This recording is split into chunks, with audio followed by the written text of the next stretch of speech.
Good morning everyone, welcome back to my channel. আমার নতুন আরও একটি ব্লগে তোমাদের সকলকে জানাই অনেক স্বাগত।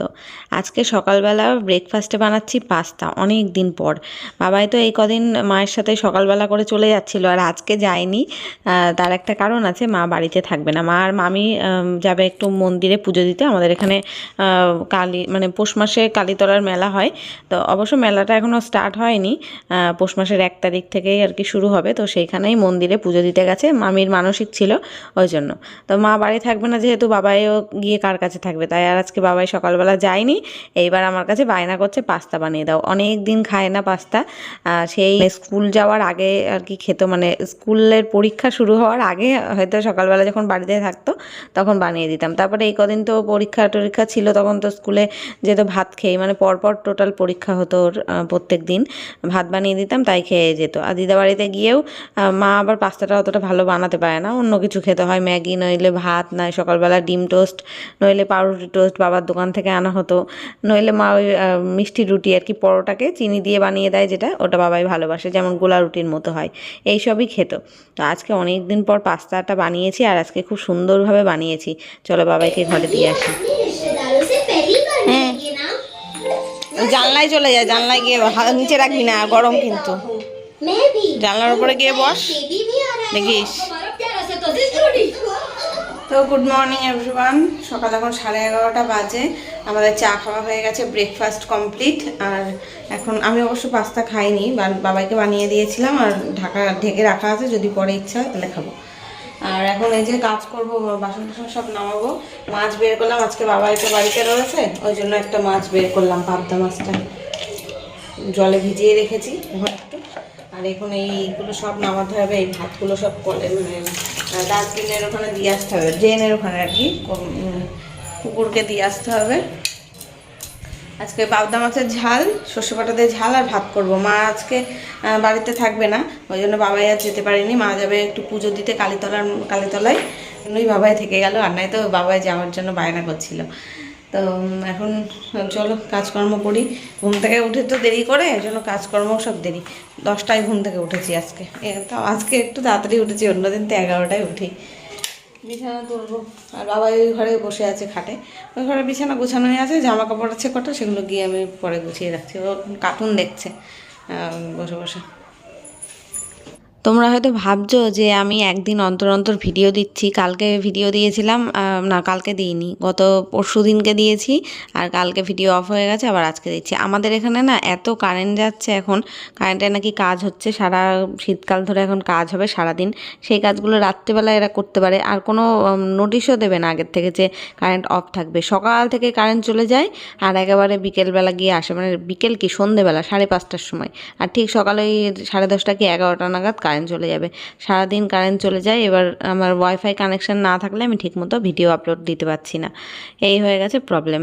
তো এখন এই ইদানিং করে খুব এই প্রবলেমটা হচ্ছে, প্রত্যেক দিন না, মানে মাঝে মাঝে যখন আমার কারেন্টের দরকার তখনই থাকছে না। দুপুর টাইমটা করে যখন ভিডিওটা আপলোডে বসাই তখন থাকছে না। এবার বিকেলের দিকে এসে গেলে তখন আর ভিডিও পোস্ট করলে ভিউ হবে না, এমনিতেই ভিউ এখন নিচের দিকে, ডাউনের দিকে রয়েছে। তারপরে যেইটুকুনি ভিউ আসে সেটাও যদি না আসে, তাহলে এই সারাদিন খাটনি করে একটা ভিডিও আমি শ্যুট করব, তারপরে এডিট করব, সেটাকে পোস্ট করব, নেট খরচ করে, যদি ভিউই না আসে তাহলে আমার কোনো লাভ আছে বলো তো? ওই কারণেই আর হয়ে উঠছে না। তার থেকে ভাবি কি থাক, ওই একদিনের ভিডিও জমা থাক, পরের দিন তাও রেস্ট নেওয়া যাবে, ওটা আমি দ্বিতীয় দিন দিয়ে দেবো। এই করে আর কি সব ভিডিওগুলো জমে গেছে, করা আছে কিন্তু ভিডিও, কিন্তু সব জমে গেছে প্রত্যেক দিনের ব্লগগুলো। তো ওই ঘরটা গুছিয়ে আমি এই ঘরে চলে আসলাম। এখানে ওই দেখো জানলার কাছে কম্বল দুটো রোদে দিয়ে দিয়েছি।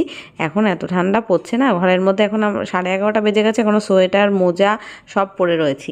মানে যতক্ষণ কাজ করছিলাম না ততক্ষণ চাদরটাও গায়ে ছিল, এখন কাজ করতে হচ্ছে বলে চাদর খুলে রেখেছি। চাদর গায়ে দিয়ে দেখবে কোনো কাজ করা যায়, এতক্ষণ খেয়াল করিনি। এখন এই ঘরে খাটের পাড়ে এসে দেখলাম মায়ের শাড়িটা তো রেখে গেছে। তারপরে আমি ভাবছি তাহলে মা কি পরে গেল। পরে বিকেলবেলা যখন আসলো মা, তখন বলো তোর ওই শোকেস থেকে সুতির শাড়ি পরে গেছিলাম। সকালের দিকে এত ঠান্ডা লাগছিল, ওটা হালকা শাড়ি তো পাতলা টাইপের, এবার খুব ঠান্ডা লাগে, ওই কারণে চেঞ্জ করে অন্য শাড়ি, সুতির শাড়ি পরলে দেখবে তাও একটু গরম থাকে। তো ওটাই আমি ভাঁজ করে রোদে রেখে দিলাম। এখন বিকেলে আবার মা আসবে, মানে কালকে নিয়ে যাবে, রাত্রে করে তো থাকে এখানে। আর আমি এই বিছনাটা ঝাড়বো, বাবাইকে বললাম তুই একটুখানি নাম খাটের থেকে, কিছুতেই নামলো না। আমি সাইড দিয়ে ঝাড় দিয়ে নিয়ে আসলাম। আর এদিকে জানলাটা খুলে দিচ্ছি বারান্দার, সকাল থেকে খুলিনি, এত ঠান্ডা না কি বলবো, ঠান্ডা কনকনে হাওয়া দিচ্ছে, জানলা দরজা খুললেই হাওয়া। কিন্তু সকালবেলা করে দেখবে মানে সারা দিনের বেলাটা জানলা দরজা না খুললেও ভালো লাগে না, একটু যেমন হাওয়ার দরকার আছে তেমন রোদেরও কিন্তু দরকার আছে ঘরে।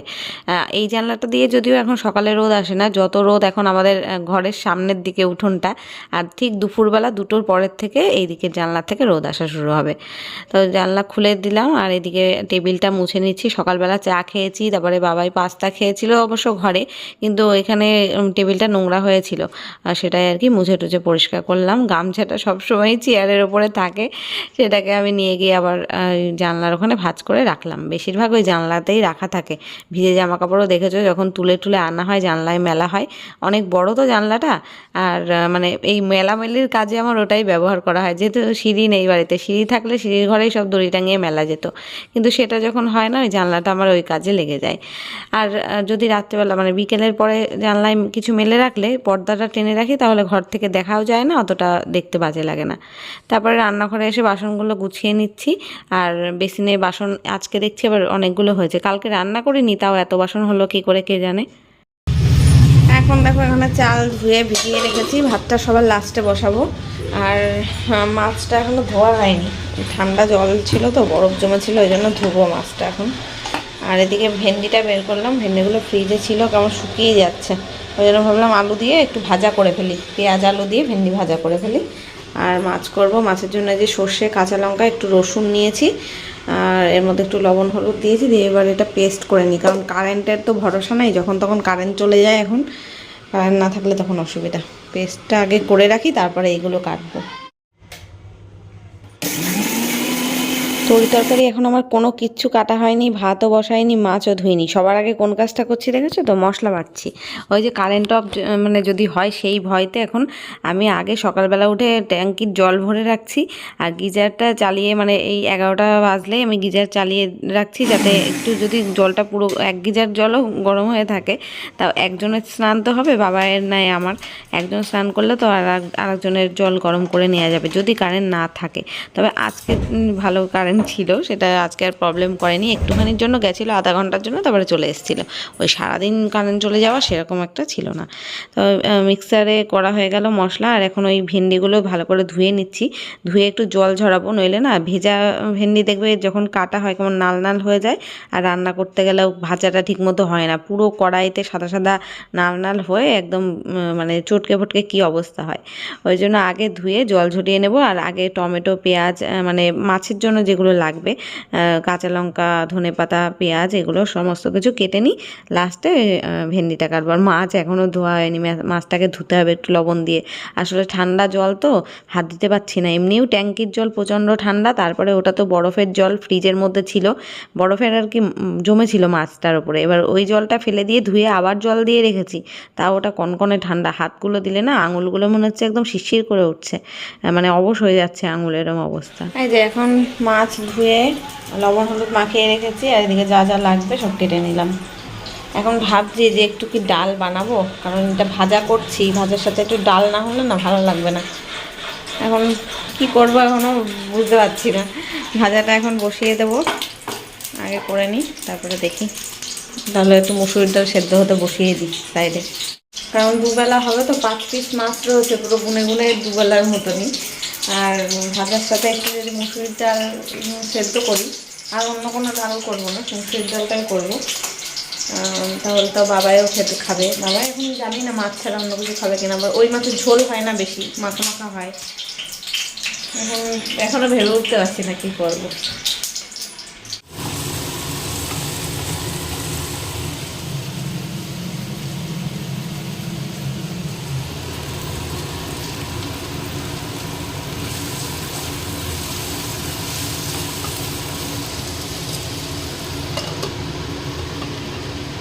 এখন অনেক ভেবেচিন্তে ডাল বসানোর ডিসিশনটা নিয়েই নিলাম। ডাল না হলে না একটু রাত্রেবেলা খেতে অসুবিধা হবে। দুপুরবেলাটা হয়ে যাবে, মাছ দিয়ে ভাজা দিয়ে হয়ে যাবে, কিন্তু রাত্রেবেলা মা আসবে, মানে আমি আর বাবাই দুপুরবেলা খাবো, রাত্রেবেলা আবার 3 জন খাবো, মানে ধরতে গেলে কিন্তু 5 জনের খাবার এখানে হচ্ছে, তাই না, দুবেলা খেতে গেলে। তা ভাজা যখন করেছি তার সাথে একটু ডাল হলে বেশ ভালোভাবে খাওয়া হয়ে যাবে, নইলে একদম শুকনো শুকনো খেতে হবে রাত্রে। আর ভাত আমি দুবেলাটা করে রাখবো। আর ঝোল যদি কম হয়, গরম ভাতে দেখবে ঘিটি দিয়েও খাওয়া যায়, তেল নুন দিয়েও খাওয়া যায়, কিন্তু ঠান্ডা ভাতে একটু ঝোল ঝাল কিছু না হলে না খাওয়া যায় না। ওই জন্য একটু মুসুরির ডাল বসাচ্ছি। সবথেকে চটজলদি রান্না যেটা হয় মুসুরির ডাল, একটু লবণ আর কাঁচা লঙ্কা দিয়ে সেদ্ধ করে নিলে, একটু পাঁচ ফোড়ন দিয়ে নামিয়ে নিলে হয়ে যাবে। তো ফ্রেন্ডস, এখন আমার রান্না কমপ্লিট। এই যে ডাল ফুটছে, ডালে একটু পেঁয়াজ কাঁচা লঙ্কা আর টমেটো দিয়ে সেদ্ধ করেছিলাম, আর ফোড়ন দিলাম 5 ফোড়ন দিয়ে, আর নামানোর আগে একটু ধনেপাতা দিলাম। ব্যাস হয়ে গেছে, গ্যাস বন্ধ করে দেবো। আর এই যে মাছের ঝোলও হয়ে গেছে। এই মাছের তো ঝোল খুব একটা হয় না, এই গ্রেভি টাইপেরই হয়, সেরকমই করেছি। আর এদিকে হচ্ছে ভাত আর এই ভাজা। আজকের মতো রান্না কমপ্লিট। 1:30 বাজে। এখন আমি গিজারটাও চালিয়ে দিয়েছি। রান্নাঘরটা এখন পরিষ্কার করব, মানে হাফ পরিষ্কার হয়ে গেছে, আর হাফ একটুখানি গ্যাসটা মুছতে হবে, খাবারগুলো নামাতে হবে। মিটা মুছে এই জায়গাটা পরিষ্কার করে তারপর স্নানে যাব। বাসন হয়েছে এতগুলো, মাসি এখনও আসেনি। বাবা গেছে খেলতে, এতদিন তো বাড়িতে ছিল না, ওর দিদার বাড়িতে ছিল। আজকে এই বাড়ির বন্ধুদের পেয়েছে, চলে গেছে। ফুটবল নিয়ে বোধহয় মাঠে গেল, ফুল প্যান্ট ট্যান্ট খুলে রেখে গেল, সোয়েটার ফুল প্যান্ট সব খুলে রেখে গেল মাঠে। আমি এখানে কম্বলগুলো রোদে দিয়েছিলাম, এতক্ষণ রোদ ছিল, এখন রোদ চলে গেছে। স্নানে ঢুকবো তো জানলাটা বন্ধ করে দিয়ে যাই। হাতের উপর আবার এখন শীতকাল তো, সাপ এসে রোদ পোহায় পাখিদের উপরে। স্নানে যাব, তখনই মাসি আসলো। তো আমি ভাবলাম যে এই ডাল টালগুলো রয়েছে যে ফ্রাই প্যানের মধ্যে, এগুলো খালি করে দিয়ে যায়, এগুলো একেবারে মাসি মেজে যেতে পারবে। শুধু মাছটা যেটাই করেছি ওটা আর নামাবো না, ওটা শুদ্ধই থাকবে, ওটাই আবার রাতে গরম করব তো তাই। আর বাটিতে নামিয়ে রাখলে না, বাটি শুদ্ধ গরম করতে গেলে বাটি পুড়ে যায় বারবার যদি গরম করা হয়, স্টিলের বাটিগুলো। ওই জন্য ফ্রাই প্যানে ওটা থাক, ডালটা শুধু নামিয়ে নিলাম। আর সব গুছিয়ে নিচ্ছি। রান্নাঘরটা একটু মুছতে হবে, গ্যাসটা মুছতে হবে, গ্যাসের ওই ওপরটা মুছতে হবে। আবার শুধু মাসি না, এখন এই বলতে বলতে বাবাইও চলে এসছে। গিজারের জলটা আমি গরম করলাম, এখন আমি স্নান করবো বলে এবার বাবাই চলে এসছে। বাবাই ওটাই স্নান করে নিল। এবার আবার তো 10-15 মিনিট টাইম দিতে হবে আবার মানে জল গরম হওয়ার জন্য। ওই জন্য আমি এখন এই রান্নাঘর পরিষ্কার করে একটু ফোন ঘাঁটবো, নইলে বাইরে জামা কাপড় আছে সেগুলো তুলে নিয়ে আসবো, তারপর যাব স্নানে। আর ভিডিওটাও আজকে এখানেই শেষ করছি। দেখা হবে কালকে নতুন কোনো ভ্লগের সাথে।